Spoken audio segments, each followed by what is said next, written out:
competitive cosplay in New Zealand. Next one. So just a bit of an intro. I've been judging for about 2 years now. This is my second Auckland Armageddon that I've judged.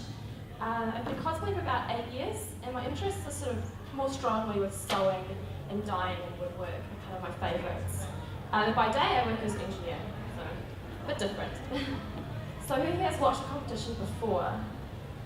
Everybody. Who here has been in a competition? Cool. Now who here has never competed but wants to? Yay! One! Awesome. So this is targeted at all of you, everyone. Next one. So just a summary of what I'm going to talk about. I really want to be transparent with what we do with the judging. I want you guys to understand the process we go through. We don't want you to be kind of like, oh, why did that person win? I'd like you to kind of understand the process and sort of, it's all, everybody's a part of the process and I want people to know what's going on. I'm going to go in a bit for first timers, talking about what it's like to compete. And then I'm going to talk about how to improve your entry form and how to do better in competitions. And lastly, I'll talk about what it's like as judges, sort of what we do as judges. So this whole presentation is about competitive cosplay, so I'm not saying you have to do this to compete. It's kind of just how you can be your very best that you can be in a competition. So take it with a grain of salt, it's very judgy this entire slide. So I'm just going to bust a few myths. I heard a few sort of rumours going around, people kind of have misconceptions about it. But really the rules are the rules, so if you're not breaking the rules, then you can compete pretty much. So you have to look like the character. No, we actually commend people that use techniques to mimic characters. I'm too new to cosplay to enter. You can enter your very first costume if you like, there's nothing stopping you. It's too scary. We try to not make it scary, we really try. You have to be good at sewing. Not necessarily, not all costumes are sewing. And again, it can be your first time doing any of these things when you compete. I have an unfair advantage, so I shouldn't enter. That's not true. If you study in a certain area, that's fine.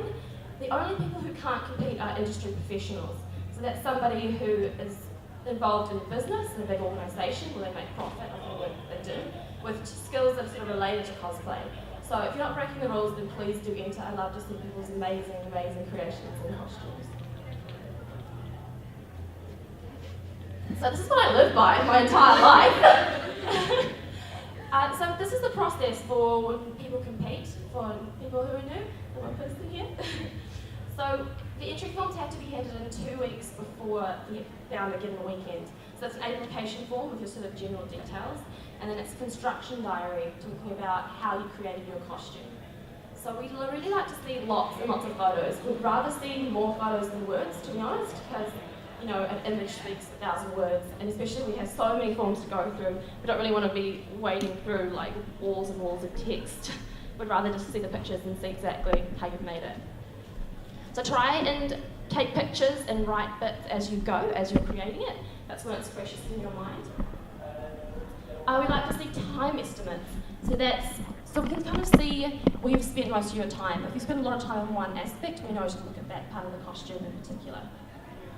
Proofread. I see so many gobbledygook sentences, and I'm like, what is this even talking about? Or you change the thing you're talking about halfway through, then you come back again. So just give it a proofread. I really appreciate it. I've found that it's quite a contrast between novice entries and open entries, because novices tend to be quite vague and don't have as much information generally, and then opens seem to be the opposite, where they love to write heaps and heaps. So I'd love to see something sort of in the middle, if it's possible. And then interviews we have on the second to last day of the Armageddon weekend, where we pretty much flip your seams. We look all up at your costume and understand how you made your costume in person. And then the final day of the weekend, we're on stage to showcase your costumes and give out prizes. So common interview questions. I always love to look up ladies' skirts, because I like to see the hidden construction underneath. So I will ask you permission. If I'm feeling comfortable, then I will not cut your skirt, don't worry. We'll ask things like, did you line it? Which is again the hidden construction underneath. Did you buy it? We like to sort of have that understanding of which things are purchased and which things are handmade. Did you modify the pattern? So this is sort of understanding if you're just following a predetermined pattern or if you're deviating and trying to sort of create something new. How is it attached? How does it come off? If you have fastenings and zippers, we like to know, how you've hidden them and if it's easy for you to come in and out of. We think about all these kind of things. Explain how you made this part. Did you have difficulty with this part? Just trying to understand overall, how you made your construction and how the process went for you.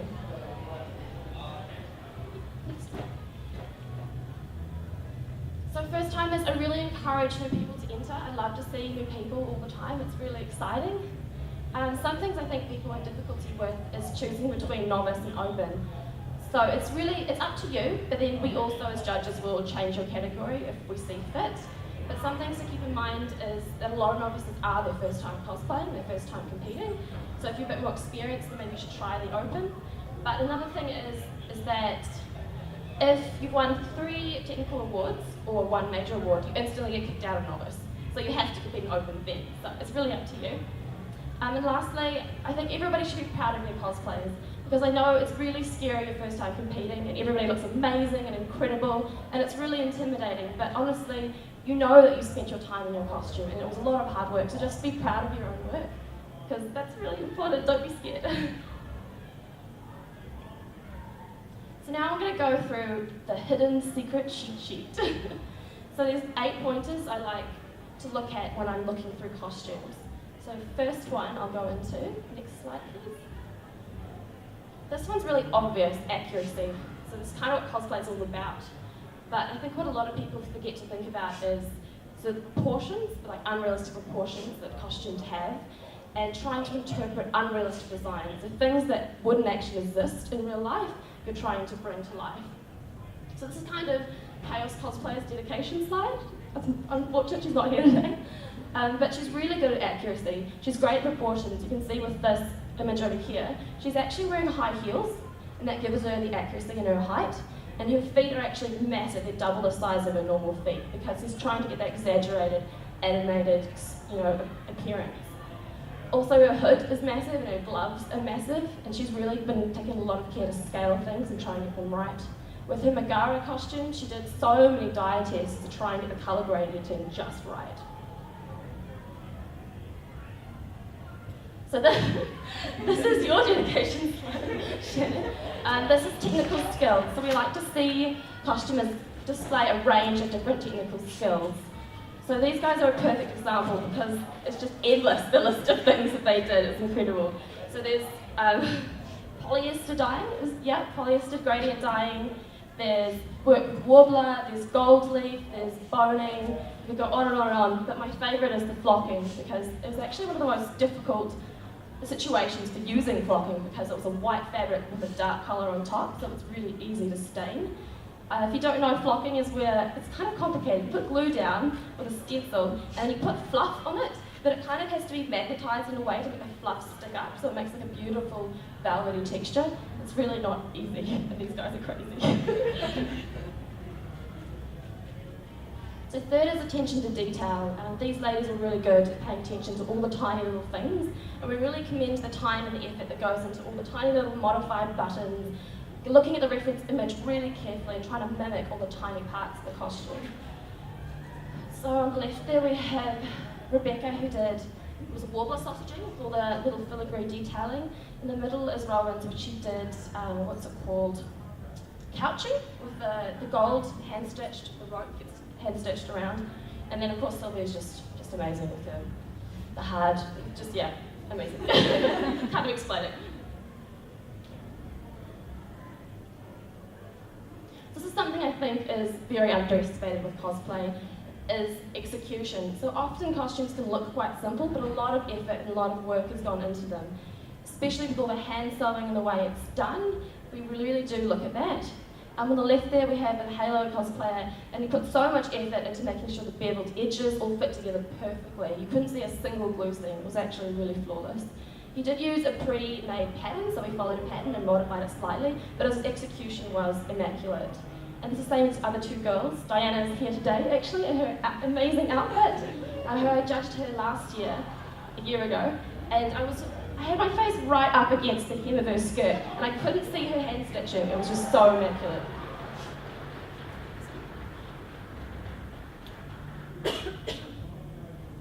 So creative interpretation. This is something I think people don't realise that they can do. It is a bit of a trade-off with accuracy, but I think it gives a lot of realism to costumes. If you try to put yourself in the place of the character and think, would they actually look like this? What extra detail, what extra depth can I give to the character? So this costume made by Courtney, the character design has block colours of gold, but she decided to think about the character and see what she could add to it by thinking, I think she went with the thorn detailing, which actually draws back to the history of this character, but it added so much more to it with the applique and the hand sewing and all of the gold painting on it as well. This is kind of an artsy-fartsy term, but aesthetic consistency. I try to think about the overall look of the costume. So this is kind of the darks and lights, the colours, the textures of the costume. It's sort of also about, so trying to explain it, it's kind of weird to try to explain, but say you had a character who's from a really dark game, but when you're trying to cosplay that character in the convention floor, you're in broad daylight. So really you have to dub down the colours and try to get into the zone of the character and trying to get a feel for what they would look like. Number 7 is innovation. So this is to commend people who go off the beaten track. There's endless tutorials on how to sew this and how to sew that, but if someone's trying something new for the first time, for whatever reason, it could be a costume that's very rarely done, like the Baymax, or it could be improvising on a budget. And those two on the right, they actually, a lot of that was made from handmade warbler, so they got too expensive and they couldn't afford warbler, so they actually baked it themselves, and they had to roll it out. There's a lot of extra work that goes into it. It also, I found people have been really resourceful as well. One girl couldn't afford boning for her corset, and so she found some old saw blades in her dad's garage and spent ages sanding away the sharp edge until it was a flat piece of steel, and then she used it for her boning. So the last one is practicality. We definitely commend people for being con-safe, durable, thinking about how to transport their costumes safely, comfort and movability. The comfort and movability are particularly important if you're doing skits. You need to be able to move around, just like this lovely lady, Alicia, did her lovely ballerina skit last year. And also, Sonnet here in his Halo costume. If you're wearing sort of an armour costume from a game, you're running around and fighting like a soldier, and if you can't even sit down in your costume, you kind of lose that believability in your costume. Okay, so these are a few pet peeves. I hate it when I don't see any progress photos. I love to see some construction photos. And also when we're doing interviews and we're in judging, it's really obvious when things have been rushed. So I've seen pins or loose threads or hot glue strings.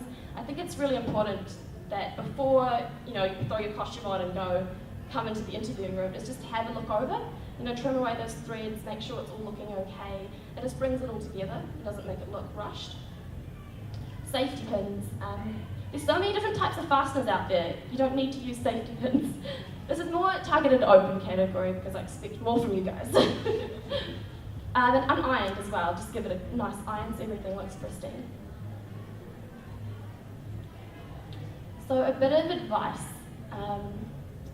I'm a bit of an organiser. I try to be organised, so I like to plan things out from the start. So I'm sure everybody's different, but my advice would be to plan from the very beginning. From the very beginning when you're choosing your character, thinking about the techniques you want to use and how you're going to create it.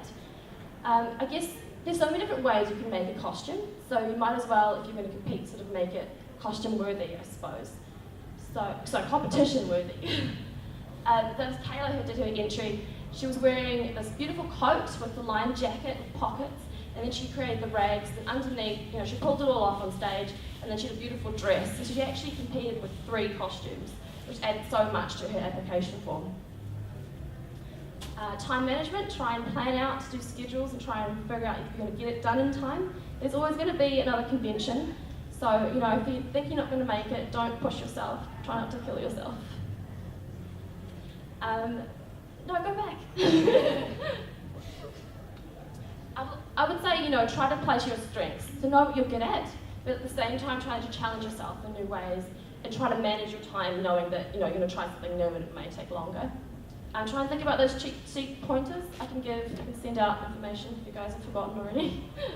And be patient, don't burn out, look after yourselves and have fun. Have fun is most important. So this is kind of an overview of Armageddon for this year in terms of judging.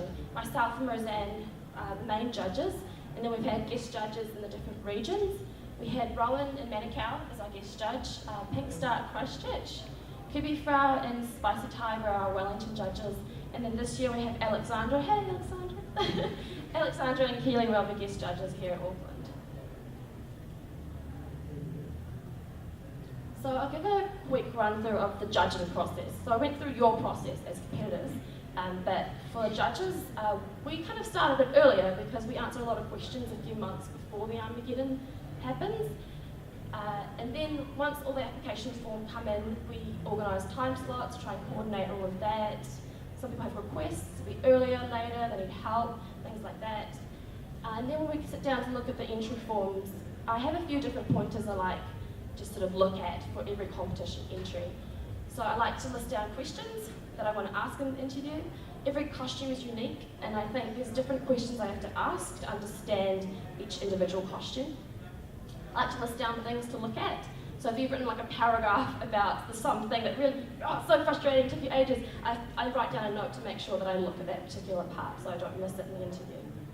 I go through pros and cons. These aren't necessarily good and bad, it's kind of things that add up to be a good competition entry versus things that could be cons. So cons, I'll list anything that's been bought. That's not to say that I expect you to make everything from scratch, but it's just a note so I can keep a tally of like, oh, this looks like I've done really well, this looks like, oh, maybe this part could have, whatever else. But usually it's wrong by the time we go in the interview, we change it all again. I'll list down anything that's unfinished, so I'll make sure that it's not in your construction diary. We'll talk about it in the interview. If there's anything that I don't understand, I definitely Google it, make sure I understand the terminology. All the stitches always get me, all the different types of sewing, hand sewing things. And then I'll write a bit of advice if I feel that it's appropriate. For a week before Armageddon, we do Skype calls with the judges, and we discuss each of the entry forms. Then obviously we have interviews. After all the interviews are done, sometimes it takes like an hour or so. We try to make a decision with who gets the prizes. And this year we've been writing handwritten notes to each of the competitors. So I think that adds a bit of personality, like a personal aspect to it, which is quite nice. And then lastly, we're on stage on the last day. I'm going to talk a bit about the tough decisions we face when we're looking at competition entries. Something that's been difficult is someone who has strong sewing versus someone who's very strong in armour work.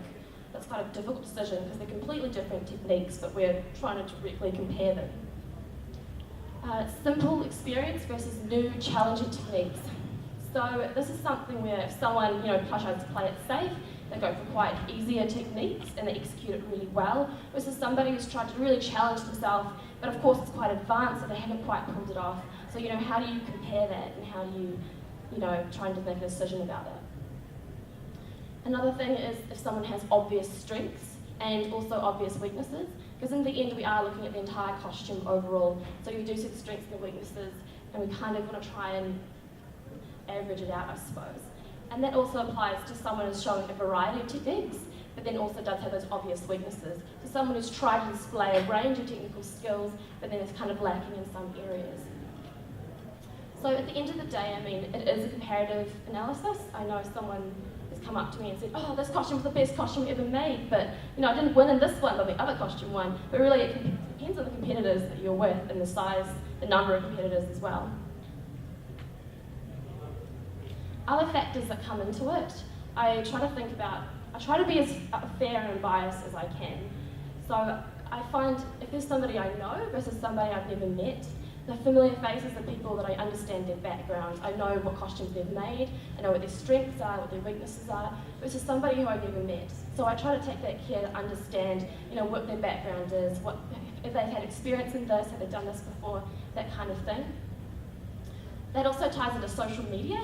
I found every time you're Armageddon, I'm always getting updates of people's construction, where it's going, what they're up to, and I just wouldn't get that from people who I don't know, obviously. Asking judges for advice. We're all friends, we always try to help everybody out, but I always have to take care to be like, wait, is this for a competition entry? Sorry, no, I'm not going to talk, I'm not going to say anything. Time constraint with lacking entries. So we do get a few bad construction diaries where there's just sort of nothing there. And we kind of feel like, oh, we need to understand the costume to be able to judge it properly. At the same time, if we spend longer in their interviews, it's unfair for the people who've actually spent that time in the construction diaries. So we try to keep our interview times roughly the same for every person, regardless. For groups, we like to think about uniformity. So people have used the same techniques across the different individual competitors in their group. If they work together as a team, so they can show that they've been helping each other out, discussing things, supporting each other. I think it's really important in a group. For skits, we judge those completely separately, so that's judged purely on the performance.